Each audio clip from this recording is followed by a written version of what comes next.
जैसे एक आदमी दौड़ में बहुत माहिर था, बहुत बलवान, यहीं शाश्वत धाम के बगल में उसका मकान होगा, दौड़ में बहुत आगे, एकदम बहादुर चंगीलाल, दौड़ में माहिर। एक बार एक चोर घुस गया घर में, घर वाले चिल्लाए चोर चोर चोर, तो चोर आगे आगे, ये पीछे पीछे। किसी ने कहा अरे तुम दौड़ में माहिर हो, चोर को नहीं पकड़ पा रहे? अरे बोले लो अभी लो।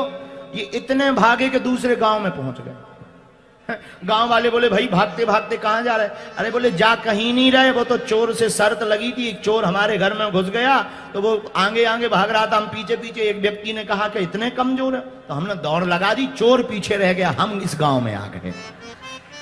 बताओ, भेजा था चोर पकड़ने में, दूसरे गांव में पहुंच गए दौड़ के चक्कर में। ये क्या है? ये मलिनमती। ऐसे ही एक बार और एक हवाई जहाज जा रही थी, हवाई जहाज के पायलट ने घोषणा की दो खबर हैं, एक खुशखबरी एक दुख खबरी। तो किसी ने कहा कि दुख खबरी क्या है? पायलट ने कहा दुख वाली खबर यह है कि हवाई जहाज का दिशा सूचक खराब हो गया। दूसरों ने पूछा सुखी खुश वाली खबर क्या है, अच्छी वाली खबर क्या है? तो पायलट बोला दुख वाली खबर यह है कि दिशा सूचक खराब हो गया, अच्छी खबर यह है कि प्लेन बहुत तेजी से जा रहा है।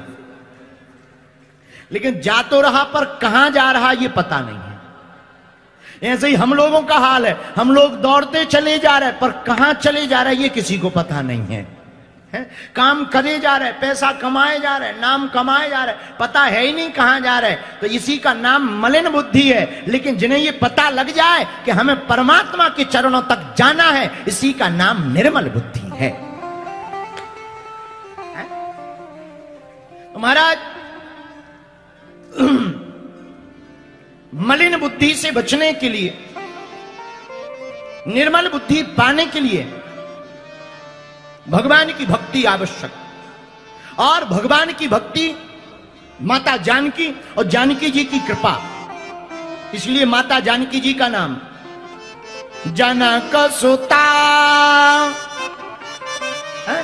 ये जनक सुता है और जनक जी की सुता क्या कहना। आहा, जनक जी की सुता जानकी जी इसीलिए बनी क्योंकि जनक जी ने श्रद्धा की हल को पकड़ करके विचार की भूमि पर विश्वास की जुताई की, तो उस हल का फल घट में टकराया और माता जानकी जी प्रकट हो गई। है धन्य, इसलिए इनका नाम जनक सुता पड़ा। क्या पड़ा?